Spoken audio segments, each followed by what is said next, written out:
यदि आप पुरुष हैं या महिला है और आपको कुछ कर गुजरना है जीवन में और हर नामुमकिन को मुमकिन करना है, तो मैं बिहार के एक ऐसे आईपीएस पदाधिकारी, महिला और सम्मानित आईपीएस पदाधिकारी शोभा होएटकर, इसने 5 सालों के दौरान जो कमियां थी, संसाधन नहीं था, होमगार्ड और फायर ब्रिगेड अग्निशमन में जो काम किए हैं और वो स्थापना दिवस पर जो उन्होंने महत्वपूर्ण अपना संबोधन दिया है, पूरा संबोधन उनका पूरा महत्वपूर्ण वह पूरा संबोधन आप सुनिए। किस तरह एक महिला और कठिन परिस्थितियों में भी जहां आग लग रही है, जहां क्या परिस्थिति है और सरकार के हित में ही काम लिया और किस तरह से बिहार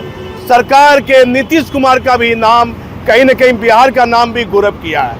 तो पूरा वो संबोधन जो मैडम कह रही है हमारे चैनल पर आप देखिए। मैं इसे पटना से दीपक नौरंगी। यही कहा मैंने मुख्यमंत्री महोदय कि हाँ यही मैंने कहलवाया दीपक सर के थ्रू कि सर आपका इलेक्शन नहीं हो सकता है, आपको यकीन नहीं होगा।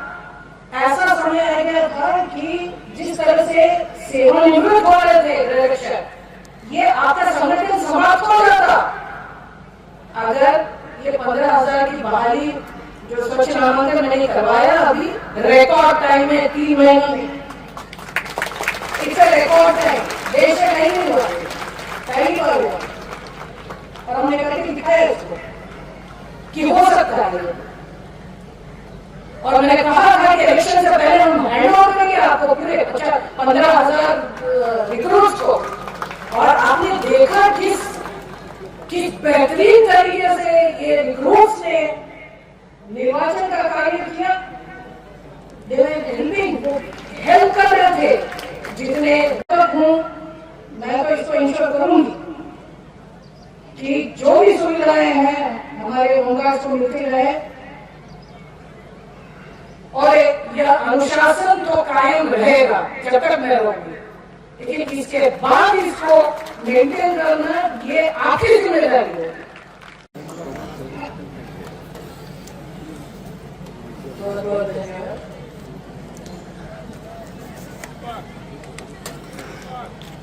सभी सम्मानित अतिथिगण, अधिकारी एवं कर्मचारीगण, होमगार्ड एवं अग्निशमन सेवा के सभी सदस्यगण, स्वयं सेवक संघ, प्रेस एवं मीडिया के सभी प्रतिनिधिगण, मैं 69वें रक्षा वाहिनी स्थापना दिवस समारोह के अवसर पर आप सभी को बहुत बहुत बधाइयां देती हूँ।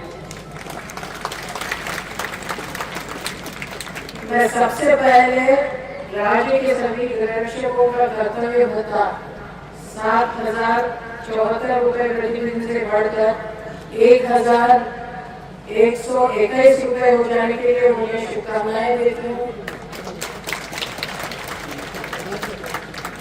और इस कार्य के लिए मैं तहे दिल बिहार सरकार एवं गृह विभाग को बहुत बहुत आभार प्रकट करना चाहती हूँ। उनके बगैर ये नहीं संभव था। यह प्रस्ताव कैसे अप्रूव हुआ, इस संबंध में एक छोटा किस्सा मुझे बताना चाहिए आप लोगों को। इस प्रस्ताव को अप्रूव कराने के लिए पिछले 2 साल से मैं लगी हुई थी, क्योंकि आपके संघ के लोग भी बहुत बार आके हमसे मिलते थे और रिक्वेस्ट करते थे कि मैडम दैनिक भत्ता जरूर बढ़ाया जाए। तो मैंने तय कर लिया था कि भाई ये प्रायोरिटी बेसिस पे मुझे करना है। तो हम और अपने होम सेक्रेटरी श्री अरविंद चौधरी जी दोनों मिलकर पहले तो दीपक सर को हम लोगों ने कन्विंस किया, उन्होंने माननीय मुख्यमंत्री महोदय को कन्विंस किया अब आगे सुनिए। उसके बाद हम लोगों को बोला गया है कि अभी आप लोगों को जो हमारे अभी होम मिनिस्टर हैं श्री सम्राट चौधरी जी, वो फाइनेंस मिनिस्टर थे, तो उनको भी कन्विंस करना है। तो इसी सिलसिले में हम तीनों गए थे, मैं, अमित चौधरी जी, उनसे मिलने के लिए। और उन्होंने अभी जो मुख्य सचिव हमारे हैं, मेरे बैचमेट ही हैं, प्रत्यामृत जी, उन्हें भी बुलाया गया था। तो हमने कन्विंस किया उनको कि सर इसको कर दिया जाए। अब चुनाव का समय था और ये बहुत ही कठिन था कि ये कैसे किया जाए, लेकिन हमने उनको कन्विंस किया।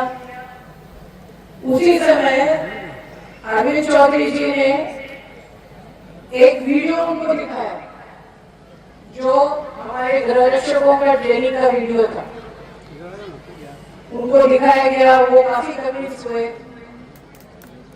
प्रत्यामृत जी ने उनको कहा, जो मुख्य सचिव है, उन्होंने कहा कि सर शोभा जो बोल रही है इसको कर दिया जाए, क्योंकि आप आगे सुनिए वो उन्होंने क्या बोला।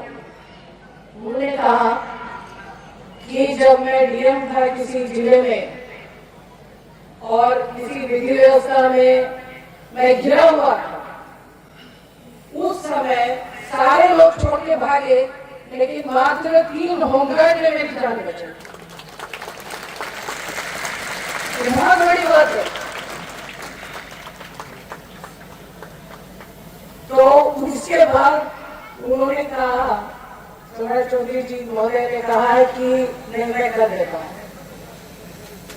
तो इस तरह से हम लोग का ये जो प्रस्ताव था ये अप्रूव हुआ और उसे हम लोग अभी इम्प्लीमेंट भी कर दिए हैं।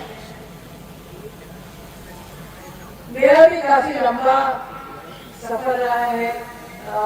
मैंने भी 7 जिलों में मैंने काम किया एज एसपी, और बहुत कठिन परिस्थितियों में हमें भेजा जाता था। मेरा भी जो एक्सपीरियंस रहा है, ये मैं अपने दिल से कह रही हूँ आप लोगों को। देखिए, उस समय कोई संसाधन भी नहीं थे। देख रहे हैं ना ये सब जो इंफ्रास्ट्रक्चर और ये सारा चीज जो हमने बनाया है, 90s में जब हम एसपी थे जिलों में कुछ भी नहीं था ज्यादा। आज तो सारा बिहार ट्रांसफॉर्म हो चुका है, इंफ्रास्ट्रक्चर है, होमगार्ड के लिए भी हम लोगों ने इतना क्रिएट कर दिया है। लेकिन मेरा जो एक्सपीरियंस रहा है, हम भी जब निकल जाते थे विधि व्यवस्था संधारण में, कोई क्राइम सिचुएशन में, अपना घर का होमगार्ड जो एक सेक्शन होता था उसे जरूर हम लेके जाते थे साथ में, और कभी इन लोगों ने धोखा नहीं दिया।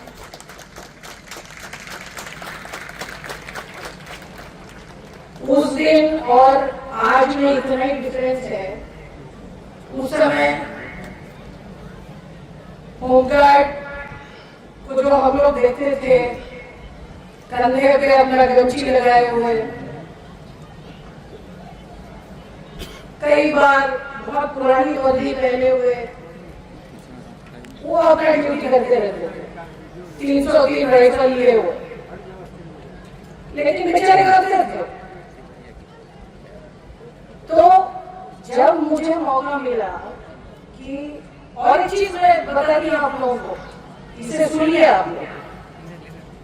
जब मेरी पोस्टिंग हुई 5 साल पहले as DG home guards and fire services, जानते हैं इस पोस्ट को पनिशमेंट पोस्टिंग के तौर पे देखा जाता है। होमगार्ड विभाग में जाना है मतलब इट्स अ पनिशमेंट पोस्टिंग, कि हमने बहुत कुछ गलती किया होगा इसीलिए शंटिंग है, और उसे भेज दिया गया उस आईपीएस ऑफिसर को कि भाई जाओ अभी होमगार्ड विभाग में। लेकिन मैंने डिसाइड किया था, आपको याद होगा पहला जो हम लोगों का समारोह था, रेसिंग डे परेड था 2021 में, मैंने आप लोगों को कहा था मैं इसे बदलूंगी। मैंने आप लोगों से वादा किया था और मैंने अपना वादा रखा है, क्योंकि मैंने कहा था कि इसी बल को, इस होमगार्ड बल को ही मैं सबसे बेहतरीन फोर्स बनाऊंगी बिहार में, और मैं दिखाऊंगी कि ये हो सकता है, ये संभव है, इम्पॉसिबल नहीं है। आपको यकीन नहीं होगा, परसों 8 ABS प्रोबेशनर्स कॉल ऑन करने आए थे। मैंने उन लोगों से यही कहा, कोई पोस्टिंग खराब या अच्छी नहीं होती है। सरकार हमें जहां भेजते हैं वहां हमें जाना है। एज एन IPS ऑफिसर कुछ करके दिखाइए, कुछ लेगेसी छोड़ के जाइए उसी विभाग में। और मैंने कहा ये 2 ऑलमोस्ट नॉन एग्जिस्टेंट डिपार्टमेंट्स थे, होमगार्ड्स भी और फायर सर्विसेज भी। फायर सर्विस तो नॉन एग्जिस्टेंट, कुछ था ही नहीं। तो मैंने उनको कहा कि मैं आपको ये बता रही हूं कि ट्रांसफॉर्म किया जा सकता है किसी भी विभाग को। सिर्फ एक विजन चाहिए और पैशन चाहिए। पैशन कि हमने एक सपना देखा है, हमने एक विजन देखा है, मुझे इस तरह से इस विभाग को परिवर्तित करना है, ट्रांसफॉर्म करना है, और इस तरह से मुझे करना है। वो जब संकल्प हम लोग लेते हैं, देखिए ये कोई आसान चीज नहीं है। किसी विभाग में परिवर्तन लाना कोई आसान चीज नहीं है। इसके लिए बहुत बड़ी मेहनत, परिश्रम और विश्वास की जरूरत होती है कि हम कर सकते हैं इसको। और इसी दृढ़ विश्वास के साथ हमने तय किया था कि भाई हम तो करके दिखाएंगे इसको। आज की डेट में आप ये सुन करके आपको ताज्जुब होगा कि डिस्ट्रिक्ट पुलिस फोर्स की मांग नहीं होती है। हर कार्यालय में, हर जगह हमारे होमगार्ड्स की मांग हो रही है। क्यों हो रही है? क्यों हो रही है? क्योंकि हम लोगों ने अपने आप को एक संगठन के रूप में हम लोगों ने बदला है। पूरे संगठन को ही हम लोगों ने बदला है, इसीलिए हम लोगों की मांग हो रही है। आज के डेट में हमारे जो होमगार्ड्स का टर्नआउट है, जो आईजी साहब ने अभी कहा, मुझे भी विश्वास नहीं है कि मतलब आज जो मैंने देखा कि ये मेरा एक सपना था कि कमांडो फोर्स होमगार्ड में भी हो सकता है। अभी और आगे आप देखिए, अगले 3 महीनों में ये इन्हीं कमांडोज को हम लोग देश के जितने एडवांस ट्रेनिंग इंस्टीट्यूट होंगे उनमें भेज करके इन्हें इतना एडवांस फोर्स हम लोग बनाएंगे कि उसके बाद कोई भी इस बिहार राज्य में नहीं बोलेगा कि होमगार्ड तो बस ऐसे ही एक फोर्स है।